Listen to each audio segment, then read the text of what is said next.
This is the Conservative American Message, hosted by yours truly, the one, the only, Cam Lau. Before I get into today's episode, I have to ask one small favor. Please go ahead and give us a 5-star rating wherever you listen and share the show with your friends. It really helps us grow the show. We've had to turn down multiple sponsors that just don't align with our values, so I'm totally relying on you guys to help us grow this thing. Thank you for your continued support. So I wanted to start off and just kind of ask you what motivated you to write this book. Well, I've been following this whole topic of Obama and what he did, and when he came out, and his campaign slogan was "Fundamentally Change America." Um, I knew at that point that there was something very significant going on, and what I had been doing up to that point is I had been tracking.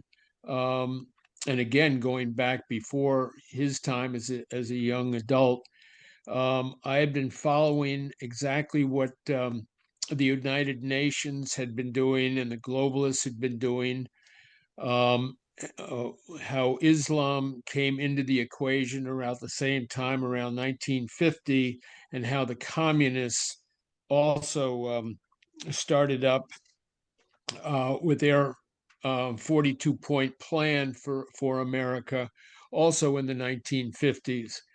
And what I found was that Barack Obama had embraced all three of these, so that when he came to office as the president, he basically, when he was talking about fundamental change, he was basically embracing the combined agenda of the globalists, the Islamists, and the communists. And what he did over a 16-year period, because he was president either in his term of office or as in a shadow government for the last 8 years of his time, is he did exactly what he intended to do. If he was going to fundamentally change America, he had to do two things. One, he had to change the culture, and two, he had to change capitalism, because capitalism, of course, is the bedrock of our democracy. And consequently, he had a very deliberate plan in both of those areas. Yeah, so I think that there's a lot of misconceptions around who Barack Obama was, and like in my generation especially, a lot of younger people who even are total Trump supporters today still think that Barack Obama was this cool guy. So, kind of tell us about his early life and how he shaped his ideology. Well, he um, and I explain this in detail in the book, because I figured in order to describe Obama, we needed to go back to the very beginning. Um, he uh, he had three very important inputs early in life. One was communism, which he got from his grandfather and other agents and friends of that person. The other was Islam, which he got from his father and his stepfather and the madrasas that he attended in Indonesia. And then third were the Bel Air's communist influences. He was very much taken by Saul Alinsky and Herbert Murkowski, Mercousi, who basically shaped those three ideologies into this one individual. And consequently, he was one of those guys who is, as they say, looked good in the shower and could present well, and he had the right color for the time, and he was the perfect candidate for these three that were all interested in the same thing. They wanted to destroy America. They wanted to destroy the culture, the religion, the family unit, and on the economic side, they wanted to change socialism or capitalism into socialism, and basically he took on the whole gamut. And as I had mentioned earlier, in the culture area, um, he used what ironically the globalists used in 1950 against the United States. They were looking for how to marginalize the United States so it didn't become another Germany. And consequently, they used racism, the problems going on in the 1950s along racial lines, to denigrate the United States. And Obama, when he came to office, he used the same tactic. He used racism, and he pitted whites, otherwise known as white supremacists. They were the oppressors, versus minorities who were the oppressed. So if you look at it simply in those terms, the upper dog were the white people, and the underdog were the minorities. And of course, if you said anything against the underdog, you were a bad guy. And if you supported the underdog, you were a good guy. And consequently, he was able to divide us along those lines. And he started in the academic area, where he introduced critical race theory and diversity, equity, and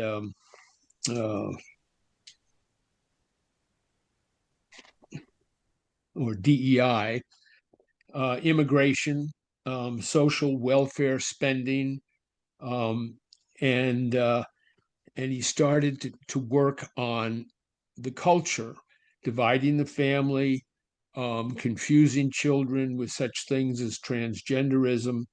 And on the religious side, over 100 times during his administration, his actual administration, he denigrated Christianity and Judaism, which were the basis for U.S. culture. And in doing so, he introduced Islam into his Common Core program, which he basically told schools around the country if they did not use Common Core, they weren't going to get federal funding. So consequently, everybody joined the Common Core thing. Islam was brought into the classroom, and the instruction materials, the training materials, the textbooks were all financed by Qatar and Saudi Arabia. So on a cultural side, this is what he did, and of course he went after the police, he went after law and order, he went after the Constitution, he went after everything that looked like it would benefit the oppressors versus the oppressed. And consequently, what he did, he was supposed to come into office and solve our racial dispute if we had it at that stage. But what he in fact did was divide the country along those lines, and it was quite effective. And we still have that today. We see it today out in Minnesota. The meeting that they had yesterday in Minneapolis with a number of Muslim speakers and Congress people and whatever, all basically going after how terrible we have been to these minority sectors. And of course, if you're looking to deport people, all of these people are minorities. They've come from 195 different countries, and consequently, if you try to deport them, you are again siding with the white guy and and uh, um, and not with the minorities. And so, consequently, this whole idea of the racial split still lives on today. And as you know, this isn't just a minority kind of movement. it's 50% of the country basically think that what ICE is doing and how Trump is operating is not that good. Is just a terrible thing when ICE is trying to do what the president was elected to do, and that is to get rid of illegal migration. On the economic side, uh, most people don't realize this, but Barack Obama had a 4-point plan to to change capitalism into socialism. The first plan was to increase the wealth gap, which he did very successfully after the Great Recession. He came into power. The wealthy got incredibly wealthy over the next 8 years, um, and continued to do so through the COVID years. And so he increased that wealth gap, which basically gave the elites a lot more power and a lot more money. The second thing they did is that the Republican-led Roberts Court gave donors unlimited funds to members of Congress. And what that basically did was say Congress was for sale.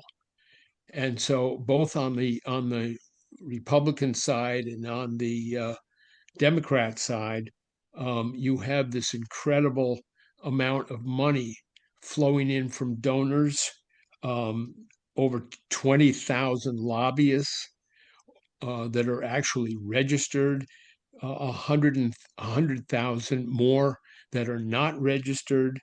And what it's done is it has allowed business to have a bigger play in government. And this is called corporatism. And not only do these lobbyists and donors wine and dine the politicians, but they also write legislation which is actually presented in Congress. The third part of his plan was industry concentration. And we look today at big pharma, we look at big food producers, we look at the military industrial complex, we look at big banks, and virtually all industries have gone this concentration route. Well, what that does is it puts the lion's share of the wealth again in the hands of a relatively few number of companies, and the small business entrepreneur is left out because while the big banks get support from the government and can give access to the bigger clients, the regional banks are ignored. A number of them go out of business, and they are the lifeblood of small businesses. So that industry concentration again contributes to corporatism because it allows the private sector, it gives them more power to do things with the government. And then fourth is the whole impoverishing of the lower 75% of the population. And this was done very, very specifically. Um, the more you increase government spending, the more you increase inflation. It makes it more difficult for the less wealthy people in this country, the middle class and the lower classes, to make ends meet. And consequently, government spending leads to great subsidies, welfare, and you're making the masses more dependent on government. So those are the basically what that does is it creates what I call socialism dependent corporatism, because in order for everyone to have access to something, you have to have a socialist base, just like they're doing up in New York with Mendami, where he's basically saying that we're going to have a collective society, and we're going to have free this, that, and the other thing. At the same time that big companies are getting bigger, um, there's still a push to keep industry um, in China and places where production is less expensive, and all of this corporatism goes against the supply side economics that Trump is trying to do. So basically, what Obama did and carries on very well today is he has created a new enemy from within. Cam, that over the years we've had, one uh, one disturbing conflict in this country, and even during the Civil War, we didn't have one side trying to destroy the country. They had a different view of what the country should be, but they didn't try to destroy it. The new enemy, though, does want to destroy it. You have the communists who want communism over capitalism. You have the Muslims who want Islam over Christianity. You've got globalists who want cheap labor and no sovereignty. Um, and so basically, what we're looking at, the enemy from within, is um, is basically globalists against nationalists. And if you look at the voting records of Congress, and the actions of Congress, what you'll find is that 99% of the Democrats are globalists, and um, over 1/3 of the House members are globalists on the Republican side, and almost 40% of the senators, the Republican senators, are globalists.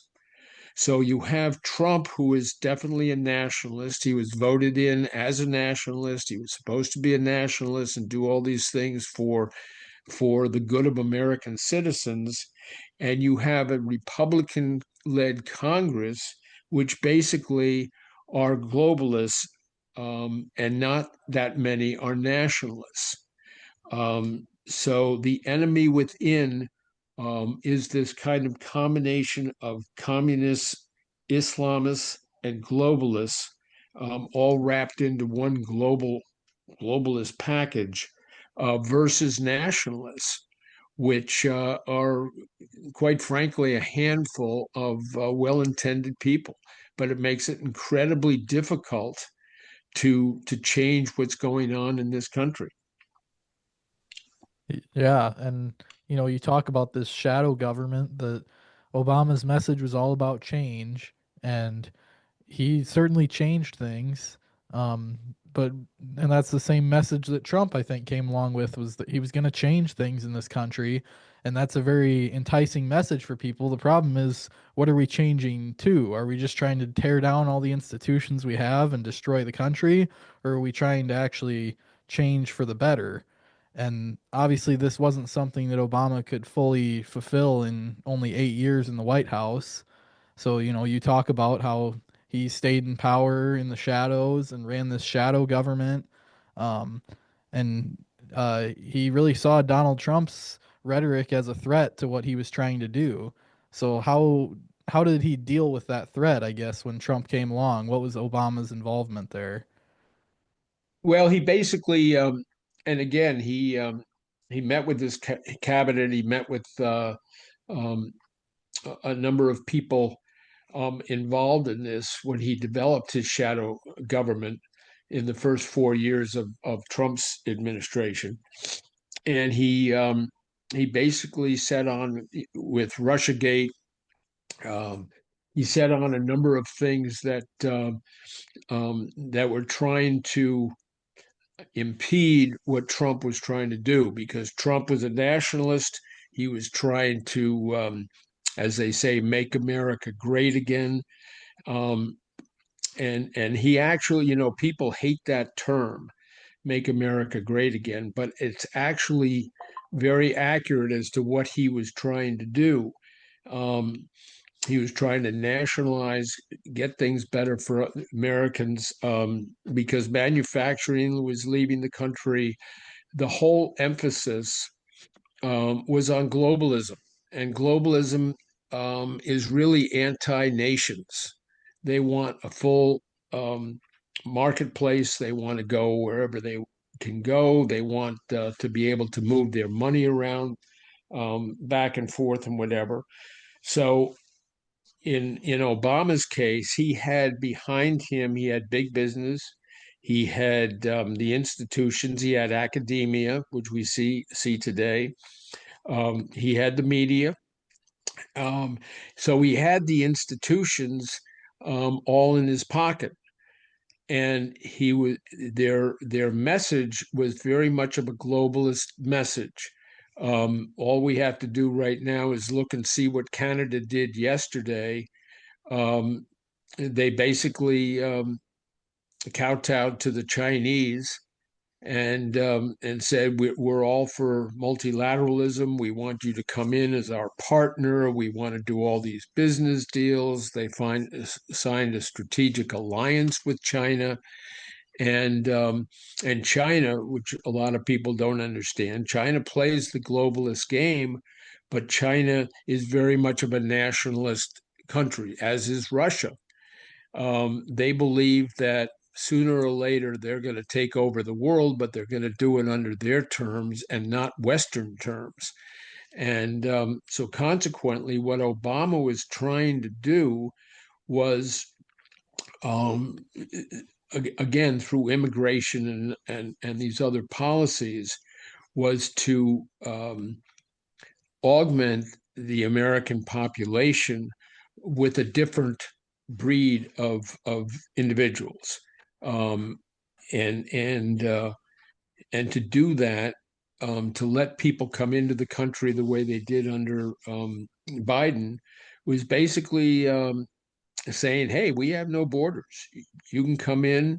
We're a borderless kind of country, and if you're a borderless country, you really aren't a country." And globalism is all about that. They're all about opening up everything. Well, in terms of where people go, people migrate to Western society.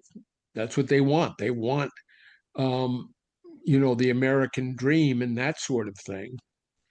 So we have a situation where America is a bad place, but yet everybody from all over the world wants to come here. Um, so the whole idea uh, uh, of a globalist society with no borders and one financial structure and all of that is just not a very viable alternative. There's a reason for nations. People are associated with nations. Even the migrants that come into this country, they basically are bragging about the country that they've left, and they're denigrating the country that they've come to. And too many of them don't want to assimilate. They want the government dole, um, but it's just not a good formula if you want to have um, a substantial, well-placed nation.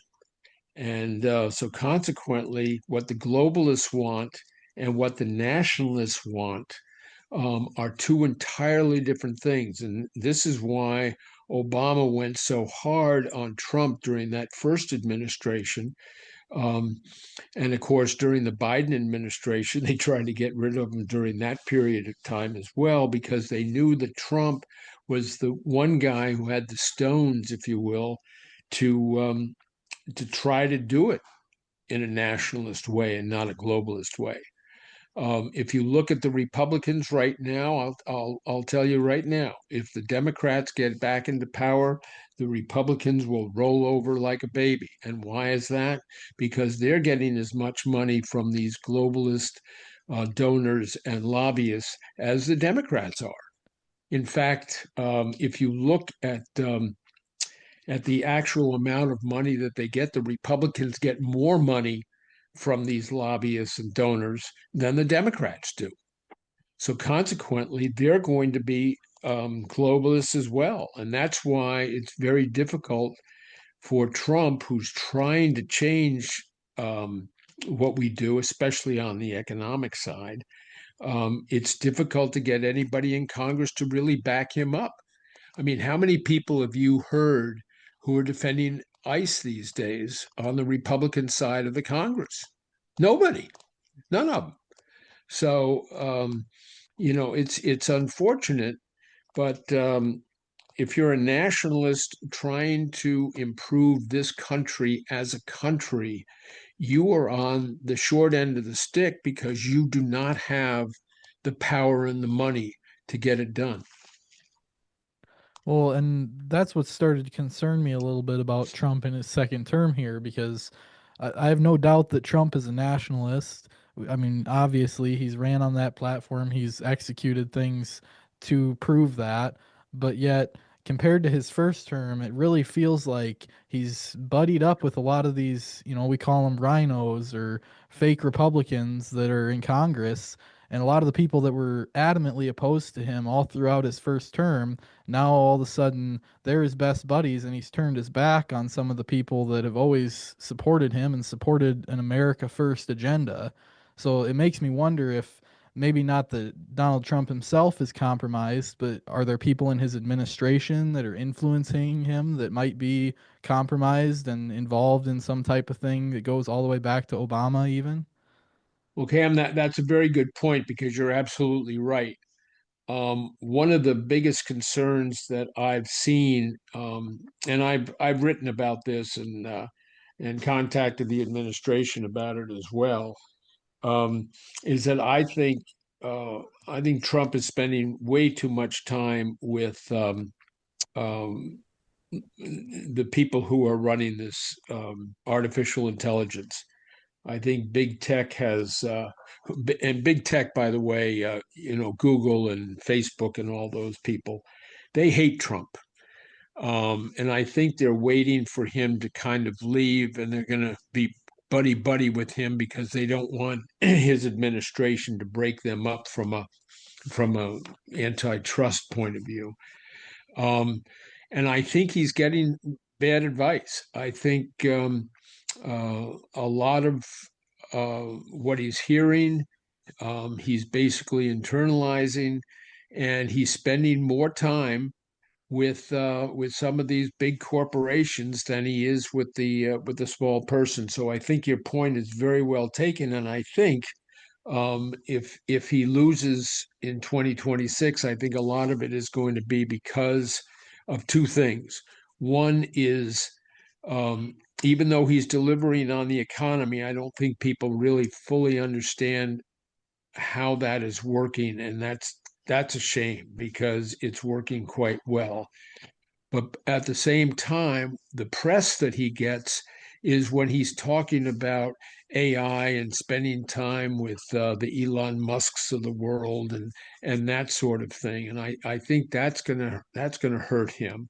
The other thing I think is that he wants to have mass um, uh, deportation of immigrants for all the right reasons, because he wants this country to be a nation and not a porous kind of land. And I think these half measures of sending troops in and having them being pushed around by Antifa and others, people don't like that either. You either send them in and you quell the problems that are going on in Minneapolis and New York and Chicago and others, or you don't. And I think right now, for political reasons, I don't think he's committed, um, at least in action, to do what he promised he was going to do, which is basically weed out these illegal immigrants, and consequently, that narrative is being used by the globalists, by the Democrats, to again show that Trump, the white oppressor, is going against the minorities, the oppressed. Um, and it's their theme. They've played this theme for over for about 10 years now, and it still resounds. I mean, and I think those two things are going to hurt Trump. He either goes in and does the job that he says he's going to do with immigration and get and stop all of these so-called peaceful riots, with which they're not, and he's got to show more attention to the small business owner, the entrepreneurs, and not spend so much time with the big tech, big tech guys. Now he is doing a good job, I think, against big pharma, and they're the biggest lobbyists in Washington. But that's a huge problem as well, because most of the people in Congress are opposed to the likes of RFK Jr. and this whole idea of cutting back on the vaccines and all of that. I think it's good medicine. Um, but if you look again at what Obama did, he concentrated on five industries. One were the big banks. He ignored the small banks, which are the lifeblood of small entrepreneurs. He backed the big banks, which give access to capital to the big corporations. Um, he supported big pharma, let big pharma do whatever they wanted to do, and we saw that kind of come to a head during the COVID crisis.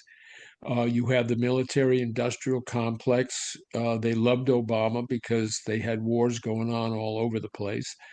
Um, you had big food producers squeezing out the small farmers, and again, it was this whole idea of concentration of industries. That's where the power is. That's the more power these companies have, the more leverage they have over Congress and can get things that they want. So it's the whole economic engine behind what Obama did um, still impacts what's happening today, even though Trump is trying to change it through this supply side economics.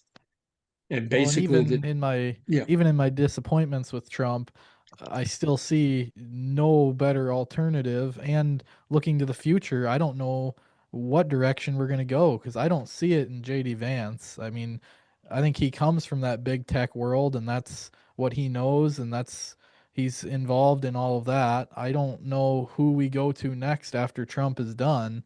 And I think that's very concerning for a lot of conservatives and nationalists across the country that this was kind of our last shot at getting somewhere before the globalists just totally take over. well, And I don't know if we're getting what we were regarding that, hoping I I, for. I think you might be shortchanging JD Vance. Um, if you've watched him closely over the last few months, he's backed away from this, from giving a lot of time to big corporations and the like. He's not big into the whole war thing. He believes in the surgical strikes like Trump is doing, which is quite frankly brilliant military strategy. He's not like Marco Rubio, who I think is more of a neocon. He wants the wars and whatever. Um, I think JD is probably the best after Trump. Unfortunately, there's no one like Trump. Trump has this ability. I mean, he pisses off a lot of people, but when he speaks and when he does things, people know it's real, and people believe that he can get things done. The problem is that there's so much to get done that he really needs the help of Congress. And Congress, quite frankly, between you and me and the gatepost, Cam, I think Congress is about as worthless as they come. Um, there's too many globalists, and they had a congressman, a Republican congressman, just the other day say that he did not want Trump sending over all this populist crap for Congress to take up. Now, the populist crap is all America first. It's all it's all what conservatives, people who listen to your show and whatever, want. And for this Republican to come out and say such a thing is outrageous. Is outrageous. He basically is saying, "Hey, I'm a globalist. I don't want any of this. If he's a globalist, declare it." And one of the things I tell people who follow me on a number of different areas, whatever, approach your senators, approach your congressmen, and ask them, "Are you a globalist or are you a nationalist?" And see how many will tell you the truth. And I'll tell you, a lot of them will lie to your face because they've done it to me.